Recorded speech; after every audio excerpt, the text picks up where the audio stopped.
책을 통해 인생을 배운다. 책 배우입니다. 오늘도 나폴레온 힐의 책을 들고 왔는데요. 책 제목은 바로 나폴레온 힐의 인생 수업입니다. 앞서 읽었던 책은 부자가 되고 성공하는 방법의 제목들이었다면 이번 책은 인생에 관한 것이라고 제목에서 살짝 엿볼 수가 있습니다. 제가 나폴레온 힐을 좋아하게 된 이유는 이 책 프롤로그에 빌 게이츠가 했던 말처럼 불확실한 삶을 돌파하는 아주 유용한 도구이기 때문입니다. 여자분들은 싫어하시겠지만 제 군대 얘기를 잠깐 해보려고 합니다. 제가 이등병으로 새로운 부대에 도착했을 때 일변 선임이 있었습니다. 그 선임의 특징은 모든 일에 매사 부정적이라는 것이었습니다. 간부들의 지시사항이 방송을 통해 흘러나올 김이라도 보이면 바로 있는 짜증 없는 짜증은 타내면서 또 무엇을 시키려고 저러냐 라며 부정적인 에너지를 모두에게 발산했습니다. 거기에다가 다른 부대는 이러는데 왜 우리 부대만 이렇게 힘드냐는 소리를 계속하면서 불평불만을 해댔죠. 그것 때문이었을까요? 아니면 제가 아직은 저를 지킬 힘이 없어서였을까요? 저의 군생활은 제 인생에서 없는셈 치고 싶은 꽤나 안 좋은 기억으로 남아 있습니다. 그 이유는 그 선임의 영향 때문인지 몰라도 모든 생활, 사람들과의 관계, 훈련은 말할 것도 없고 모든 게 매사 부정적이었기 때문이었죠. 지금 생각해보면 흡사 지옥의 늪 같았습니다. 전역하고 몇 년 후에 하나뿐인 동기를 만나서 얘기를 하다가 알게 되었는데 저 꽤나 관심받았던 병사였다고 하더라고요. 간부나 선임병들이 제 동기를 지켜서 제 상태를 파악했다고 했습니다. 전 오히려 그 친구가 외워야 할 것을 못 외우고 많이 혼나서 관심병사인 줄 알았는데 말이죠. 이렇게 장황하게 제 군생활 이야기를 꺼낸 이유는 오늘 읽어드릴 내용이 긍정적인 마인드에 관한 부분이기 때문입니다. 긍정적인 태도라는 게 되게 말장난 같다고 느껴질 때가 있었고 조삼모사라는 생각을 하던 때가 있었습니다. 하지만 이제는 이것이 정말 중요하다는 걸 인생을 살며 고통받다가 책을 읽고 나서야 중요하다는 걸 깨달았습니다. 오늘 읽어드릴 부분은 바로 이 긍정적인 마인드인데요. 여러분도 여러분이 가지고 있는 기존의 사고방식은 잠시 내려놓으시고 제가 읽어드리는 부분을 읽고 다시 한번 리프레시 하시는 시간이 되었으면 좋겠습니다. 빌 게이츠가 극찬한 인생학의 거장, 1억 명의 삶을 바꾼 세계적 멘토, 세상 모든 자기계발의 시작점, 나폴레온 힐의 인생 수업, 낭독 시작하겠습니다. 나를 지킨다는 것. 레슨 1. 내 삶을 타인에게 맡기지 마라. 내 삶의 주인으로 사는 가장 간단한 방법은 타인과의 비교로부터 자유로워지는 것이다. 인간은 평생 성적표를 받으며 살아간다. 학창시절에는 물론 어른이 되어서도 항상 세상이 정해놓은 기준에 따라 점수가 매겨진 성적표를 받는다. 어떤 대학을 나왔는지, 좋은 직업을 가졌는지, 얼마나 돈이 많은지, 남보다 높은 지위에 있는지 모든 것을 다른 사람과 비교하며 산다. 남보다 더 많은 돈을 벌고 더 높은 지위에 오르는 것만이 행복해지는 길이라 믿는 것이다. 그런데 곰곰이 생각해보자. 사람들의 고민과 괴로움은 다른 사람과 나를 비교하는 데서 비롯되는 경우가 대부분이다. 내가 가진 것이 다른 사람에 비해 부족하지 않은데도 나보다 더 많이 가진 사람을 보면 불안하고 조바심이 난다. 이런 사람들은 자신이 살고 싶은 대로 살지 못하고 남이 보기에 그럴싸한 인생을 사는 데만 집중한다. 세상이 만들어 놓은 기준에 얽매이다. 자기 삶의 주체성을 잃어버리는 것이다. 그렇다면 어떻게 해야 내 삶의 주인답게 주체적으로 살 수 있을까? 나폴레온 힐은 욕심, 질투, 열등감을 버리고 스스로에 대한 믿음을 가져야 한다고 말한다. 모든 사람의 삶이 다를 수밖에 없다는 것을 인정하고 자기 자신의 모습을 있는 그대로 받아들이면 스스로에 대한 믿음이 생긴다. 다른 사람과의 비교는 질투와 열등감을 낳고 욕심으로 번져나간다.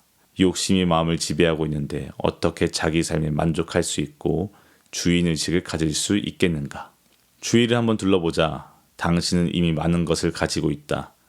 무슨 일이 있어도 나를 믿고 지지해줄 가족이 있고 지치고 힘들 때 위로와 용기가 되어줄 친구가 있다. 가지지 못한 것에 대한 조바심을 버리면 내 삶의 주인이 누구인지 분명해진다. 그러면 덩달아 자신이 진짜 원하는 것이 무엇인지, 무엇을 위해 살아야 하는지 확신이 생기고 의욕이 넘쳐난다. 더 이상 남이 주는 성적표에 연연하지 말자. 내 삶을 평가할 수 있는 유일한 사람은 바로 나다. 나의 평가를 더 이상 타인에게 맡기지 마라. 나답게 살기 위해서는 자신에게 주어진 길을 묵묵히 가되 그 길을 다른 이의 길과 비교하지 않아야 한다. 헤르만 헤세. 레슨 2. 인생의 마지막 아군은 내 자신이다.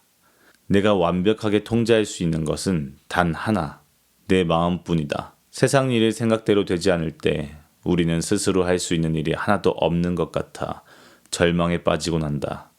외부 조건을 바꾸려고 열심히 노력했는데 상황이 좀처럼 나아지지 않으면 스스로 작아지는 느낌을 받는다. 이럴 때 상황을 개선하는 좋은 방법이 하나 있다. 그것은 바로 외부 조건이 아닌 내부 조건을 바꾸는 것이다. 다시 말해 내 마음을 단련해야 한다는 의미다. 인간은 마음에 어떤 생각을 채우느냐에 따라 얼마든지 달라질 수 있다. 일이 내 마음대로 되지 않는다고 자책해봐야 달라지는 건 아무것도 없다.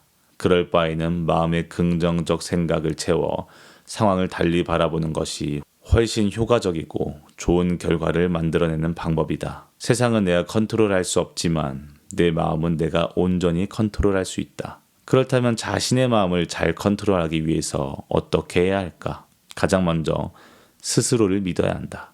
자신에 대한 믿음이 없는 사람은 주변 사람과 환경을 지나치게 의식하여 자기 주장을 제대로 펼치지 못한다. 그 결과 일이나 인간관계에서 주도권을 쥐지 못하고 늘 상대방에게 끌려다니게 된다. 반면 자신을 향한 믿음이 강한 사람은 삶의 중심에 나를 두고 있기 때문에 상황을 주도적으로 이끌며 변화나 방해 요소가 생겨도 당황하지 않고 해결책을 강구한다. 또 두려움을 이겨내는 힘도 탁월하다. 나폴레온 힐은 스스로를 굳건히 믿는 방법으로 나의 가능성 확신하기를 제안한다. 힐은 자기 자신을 높여줄 수 있는 문구를 적어놓고 그것을 반복하여 읽으라고 말한다. 단, 그 문구는 현재 시제여야 한다. 예를 들어, 내 삶의 주인은 바로 나다. 나는 나를 완벽하게 통제하고 있다. 나는 남의 말에 흔들리지 않는다. 처럼 말이다. 이렇게 현재 시제로 다짐을 반복하다 보면 자연스럽게 잠재의식에 각인되어 자신을 향한 믿음이 강화된다. 내면이 단단하고 스스로 확신이 있으면 어떤 일이 닥쳐도 흔들리지 않고 문제를 여유롭게 바라볼 수 있다. 마음의 여유가 있어야 철저한 대비책을 세울 수 있고 실패하지 않는 법이다. 세상에 유일하게 내 말을 듣는 존재는 나 자신뿐이라는 사실을 잊지 말자. 모두가 나에게 등을 돌릴 때도 유일하게 내 편이 되어주는 존재 또한 자기 자신이다. 좌절 속에서도 자신을 믿고 상황에 맞게 마음을 컨트롤한다면 삶의 크고 작은 문제들은 당신을 무너뜨리지 못할 것이다. 자기 자신을 믿는 순간 어떻게 살아야 하는지 깨달을 것이다. 괴테. 레슨 3. 가장 효과가 좋은 보약은 웃음이다. 일상을 진심으로 즐기는 사람은 남보다 오래 살며 더 큰 행복을 누린다. 웃음은 최고의 보약이다. 나폴레온 힐은 웃음이 가진 힘을 여러 번 강조했다. 웃음은 가혹하고 냉정한 세상에서 우리를 보호하는 단단한 갑옷이 되어준다. 심각한 문제가 당신을 찾아와도 아무 일 없다는 듯 웃어보라. 당신의 절망스러운 감정이 문제를 더 심각하게 만드는 것일지도 모르니 말이다. 굳이 왜 인터넷과 뉴스의 온갖 시끄러운 이야기로 아침을 시작하는가? 하루를 시작하는 아침에 명랑한 웃음과 다정한 온기가 감돈다면 훨씬 좋지 않을까? 우리는 웃음으로 하루를 시작해야 한다. 아침의 기분이 그날 하루의 컨디션을 결정하기 때문이다. 위대한 사상가들은 하나같이 입을 모아 건강한 생각의 중요성을 강조한다. 이들은 성격이 인격을 형성하고 인격이 인생의 중요한 부분을 결정한다고 이야기한다. 웃음은 우리를 해치는 부정적 생각을 몰아내고 건강한 생각을 하도록 이끈다. 음식이 신체에 영양분을 공급하듯 웃음은 생각에 영양분을 공급한다. 그뿐만이 아니다. 웃음은 스트레스 호르몬을 줄이고 면역력을 높여 신체에 긍정적인 영향을 미친다. 우리는 그로 인해 더 건강하고 행복한 삶을 살 수 있는 것이다. 이렇듯 웃음은 몸과 마음에 모두 좋은 영향을 미치고 인생 전반에 걸쳐 긍정적 결과를 가져다 준다. 어려움이 닥쳤을 때도 절대 웃음을 잃지 말자. 가혹한 현실에 우리의 삶이 쉽게 잡아먹히도록 방치해서는 안 된다. 어떤 상황에서도 웃음을 잃지 않고 꿋꿋하게 맞서면 아무리 끔찍한 고통이라도 별거 아닌 것처럼 당당하게 딛고 일어설 수 있다. 이러나 저러나 힘들기 마찬가지라면 그냥 한번 웃어보자. 웃음은 또 다른 웃음을 낳아 하루에 한번 웃던 당신의 일상이 곧 웃음으로 가득 찰 것이다. 너무 심각해지지 마라. 절대 삶이 당신을 집어삼키게 놔두지 마라. 인생이 잘 풀릴 때는 누구나 웃을 수 있다. 그러나 진짜 강한 사람은 일이 잘 안 풀릴 때도 웃는 자다. 엘라 휠러 윌콕스. 레슨 4. 감사의 밭에는 불행이 자랄 수 없다. 작은 일에도 감사하는 사람은 무슨 일이든 해낼 수 있다. 나폴레온 힐은 항상 감사하는 태도를 지니고 목표를 향해 달려갈 때 인생의 눈부신 변화가 찾아온다고 확신했다. 실제로 그의 삶 또한 여러 고난이 있었지만 감사하는 마음을 잊지 않았기에 결국 빛을 볼 수 있었다. 감사하는 태도가 삶의 변화를 불러오는 이유는 무엇일까? 지금부터 찬찬히 살펴보자. 첫째, 감사하는 마음을 통해 인생의 밝은 부분에 집중하면 어둡고 고통스러운 영역에서 점점 벗어날 수 있다. 주어진 것에 감사하면서 동시에 가지지 못한 것을 불평할 수는 없다. 원하는 것에 집중하면 그것을 얻게 된다라는 오래된 격언이 감사에도 적용된다. 감사하는 마음에 집중할수록 감사한 일이 더 많아진다. 둘째, 감사하는 마음을 지니면 선을 베풀기 위해 자연스레 노력하게 된다. 선한 가치를 위해 노력하면 주변 세상이 당신의 선한 영향력으로 물든다. 그렇게 주변으로 퍼져나간 선한 영향력은 결국 자기 자신에게로 돌아온다. 뿌린 대로 거둔다 라는 속담에서 알 수 있듯 우리는 베푼 만큼 돌려받는다. 셋째, 감사하는 마음을 가지면 선한 가치에 집중하여 긍정적 생각에 적합한 심리 상태를 갖출 수 있다. 긍정적 결과를 거두려면 먼저 긍정적인 생각이 있어야 한다. 우리는 생각하는 대로 살게 된다. 좋은 생각은 좋은 결과를 가져오고 좋은 결과가 다시 좋은 생각을 불러일으키는 선순환이 일어난다. 감사를 통해 긍정적으로 생각하면 긍정적 결과를 직접 경험할 수 있다. 넷째, 감사한다는 것은 당신에게 필요한 모든 것이 이미 당신에게 있다는 사실을 깨닫는 과정이다. 주어진 것에 감사하면 미래에 대한 걱정을 털어버릴 수 있다. 걱정과 불안은 그 어떤 감정보다 사람을 쇠약하게 만든다. 앞으로 나아가는 데 필요한 모든 것을 이미 가지고 있다는 믿음을 갖자. 그러면 더 큰 수확을 기대하며 한 번 더 바다에 미끼를 던질 수 있다. 다섯째, 긍정적 기운이 담긴 감사는 기분 좋은 마음 상태를 유지하게 해준다. 감사하는 마음을 항상 가지고 있으면 긍정적 메시지가 잠재의식으로 흘러들어간다. 잠재의식은 옳고 그름을 구분하지 않고 모든 메시지를 있는 그대로 받아들인다. 따라서 우리는 잠재의식에 감사라는 긍정적 메시지를 전할 필요가 있다. 여섯째, 세상은 감사할 줄 아는 사람에게 보답을 한다. 호의와 배려에 감사할 줄 아는 이에게 더 많은 도움을 주고 싶은 마음이 드는 것과 마찬가지다. 감사합니다 라는 말에는 강력한 힘이 있다. 우리는 감사 인사를 하면서 스스로의 인격을 높이고 고맙다라는 말을 들으면서 선한 영향력을 주고자 하는 의지를 다진다. 일곱째, 정중한 감사 인사는 전염성이 있다. 웃는 얼굴에 침 못 뱉는다고 하지 않았던가? 다른 이에게 감사의 말을 전하면 상대방도 당신을 함부로 대하지 못할 뿐더러 당신의 좋은 기운을 이어받는다. 불평, 불만을 터뜨리는 대신 감사하는 마음을 품어보자. 그리고 자신의 생각이 어떻게 변하는지 느껴보라. 한때 잡초가 자라던 자리에 장미꽃이 필 것이다. 여덟째, 감사하는 마음은 더 큰 감사를 불러일으킨다. 선은 선을 끌어당기게 되어 있다. 이는 꼭 감사에만 해당하는 말은 아니다. 도로에서 새로 출시된 자동차를 보고 마음에 들어 구매한 적이 있는가? 아마 새 차를 뽑은 이후에는 어딜 가도 당신의 차와 같은 모델이 눈에 띄었을 것이다. 모든 것에 관심을 주면 자연스레 당신의 세상은 그것으로 가득 찬다. 마찬가지로 감사할 수 있는 요소를 찾으면 찾을수록 당신의 삶에 감사함이 더 깃든다. 감사로 충만한 삶을 살면 세상이 아름답게 보인다.